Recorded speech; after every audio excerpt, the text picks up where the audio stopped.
Et voilà, ça y est, j'ai mes notes de bas de page partout. Tu crois pas que tu abuses un peu là? Ouais, peut-être, mais moi, après la dernière séance, là, je veux pas qu'on m'accuse de plagiat, hein. Ah oui, non, là, c'est clair que niveau plagiat, on est bon. Par contre, le travail, c'est 7 pages de texte, hein, pas une ligne de texte et 7 pages de notes. Ok, ça va, j'en enlève. A few moments later. C'est mieux? Ben voilà, là, de fait, c'est déjà beaucoup plus raisonnable, beaucoup plus mesuré. Et la mesure, c'est quand même super important. Et ça, on le sait depuis les Grecs, hein. Sénèque qui disait déjà que toute vertu est fondée sur la mesure. Ouais, enfin ça va, Sénèque, les Grecs, on n'est pas au cours de philo, quoi. Mais, tu sais, je peux pas m'empêcher de remarquer que mes notes, en fait, elles ressemblent pas du tout à ce que j'ai vu dans la doctrine que j'ai consultée. On n'était pas censé voir ensemble comment on fait des notes de bas de page? Ouais, c'est vrai, on doit faire ça. Tu sais quoi? Le référencement, c'est maintenant.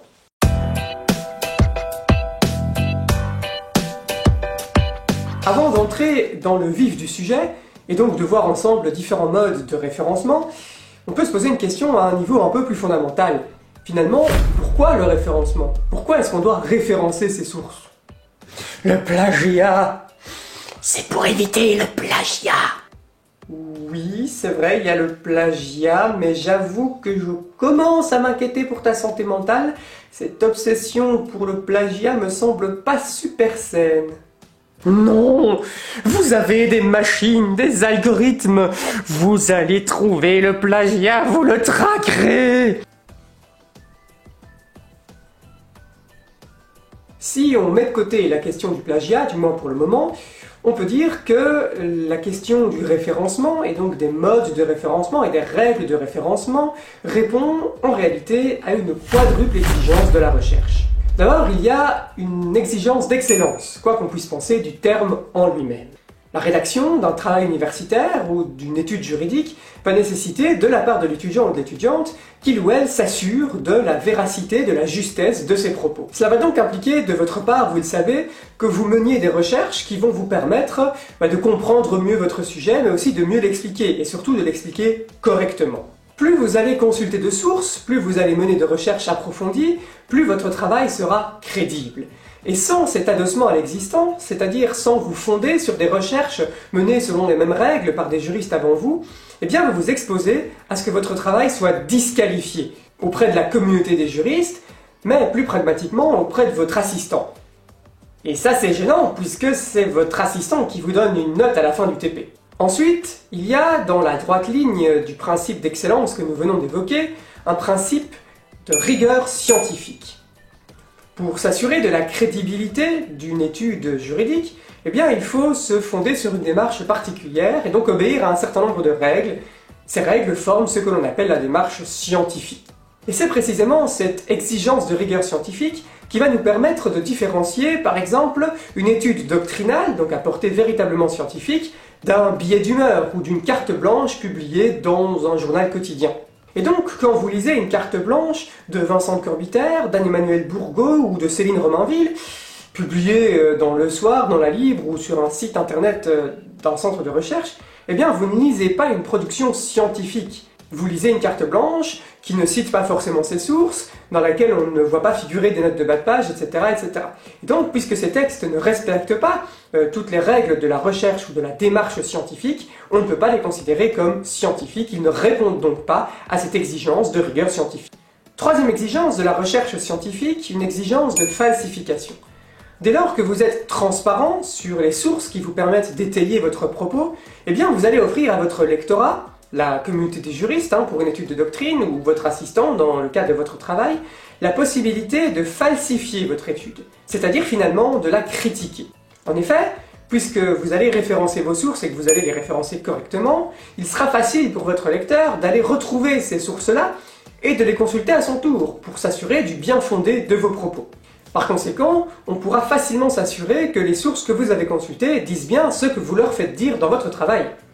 Enfin, dernière exigence de la recherche scientifique, mais pas la moins importante, une exigence d'honnêteté intellectuelle.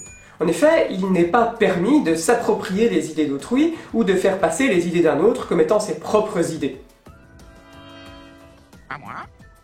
La recherche juridique et de manière plus large, la recherche scientifique, implique donc de la part du chercheur une certaine éthique de recherche, une certaine honnêteté.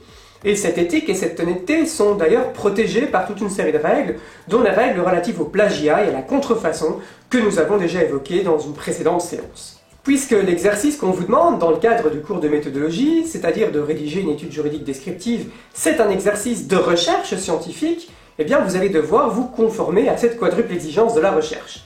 Ce qui implique notamment de référencer vos sources, mais aussi de le faire dans des règles de l'art.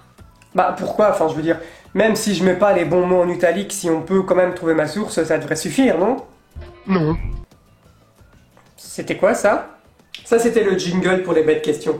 En réalité, se conformer à des conventions de référencement, donc à des règles précises de référencement, eh bien ça répond à un double objectif. D'abord, un objectif de clarté et surtout de lisibilité. En adoptant des règles communes, la communauté des juristes s'assure en fait que chacun de ses membres est capable de comprendre une référence et donc de trouver, d'avoir accès à la source qui se cache derrière. Parce que imaginez 2 secondes, si chaque juriste devait développer son propre système, ça deviendrait très compliqué de se comprendre, ça serait vite le bordel et on ne retrouverait plus jamais les sources de personne. Et en conséquence, ce serait pas possible de faire de la recherche scientifique, parce qu'il serait presque impossible de falsifier une étude. C'est pour ça qu'il est important de respecter les règles de base du référencement, de manière à s'assurer que tous les juristes comprendront les notes de bas de page que vous écrivez. Cet objectif de lisibilité va charrier dans son sillage 2 principes qui peuvent avoir l'air un peu contradictoires. D'abord, un principe de complétude, qui veut que les notes de bas de page doivent être les plus précises possibles, les plus complètes, et donc donner le plus d'informations possible. Et puis un principe de concision, qui veut que les notes restent quand même relativement courtes, ou en tout cas dans la mesure du possible, de manière à ne pas distraire votre lecteur de ce qui reste quand même le plus important, c'est-à-dire votre travail en lui-même. Le second objectif est un objectif de cohérence, voire même de cohérence interne. Ce que ça veut dire, c'est que comme l'idée du référencement, c'est quand même qu'on puisse retrouver facilement vos sources, vous devez les citer d'une manière cohérente et constante tout au long du travail. Il n'est donc pas question de citer la législation d'une manière A au début du travail et d'une manière B à la fin. Donc si vous utilisez des majuscules pour le nom propre des auteurs, eh bien vous devez utiliser des majuscules pour le nom propre des auteurs du début à la fin du travail. En un mot comme en 100, vous devez donc rester constant et cohérent du début à la fin, et la manière la plus simple de faire, c'est d'employer les règles qui sont communément admises par les juristes et dont on va parler dans un instant. D'accord, mais est-ce que si je... Non. Mais j'ai même pas fini ma question! On peut cependant porter un regard un petit peu plus critique sur ces conventions de référencement. Certains auteurs avancent en effet l'idée que si ces règles permettent, c'est vrai, aux juristes de se comprendre, elles permettent surtout que les juristes ne soient pas compris par les non-juristes. Elles permettent donc de développer un certain obscurantisme disciplinaire.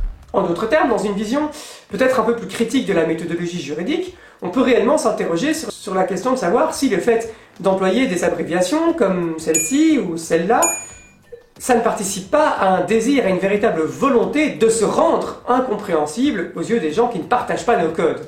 De là, tous les outils de la méthodologie juridique dont on a parlé dans les séances précédentes et dont on parlera dans les séances suivantes peuvent être perçus comme des outils visant, entre autres, à organiser le monopole des juristes sur l'étude du droit et sur le droit de manière générale, de sorte de se conserver une chasse gardée et d'empêcher des profanes d'accéder à notre art sacré du droit. Oui, voilà, tu vois, tu m'interromps, mais c'est exactement ce que je voulais dire, hein. À peu près. Bon, ok, ça va.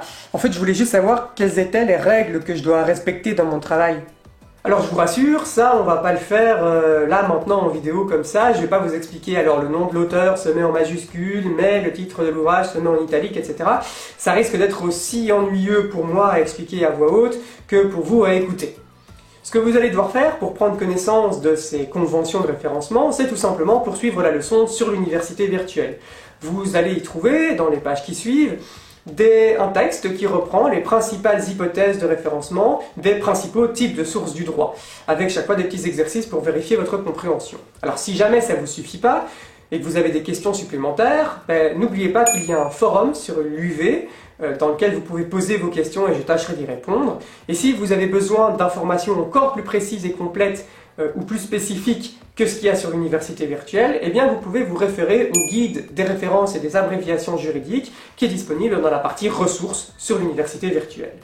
Voilà, c'est déjà tout pour cette vidéo, mais attention, la leçon, elle, n'est pas finie, elle continue sur l'université virtuelle. Je vous invite vraiment à lire attentivement les pages qui suivent, de manière à comprendre et à maîtriser ces conventions de référencement, et plus prosaïquement, de ne pas perdre bêtement des points à votre travail pour non-respect des règles de référencement. J'en profite pour vous rappeler de ne pas oublier de rendre votre deuxième devoir, et je vous souhaite de bien profiter de votre deuxième entretien avec votre assistant. Quant à nous, on va se retrouver la semaine du 15 mars pour la 6e et la dernière, en fait, déjà, séance de TP en ligne. D'ici là, prenez soin de vous et des autres. Ciao!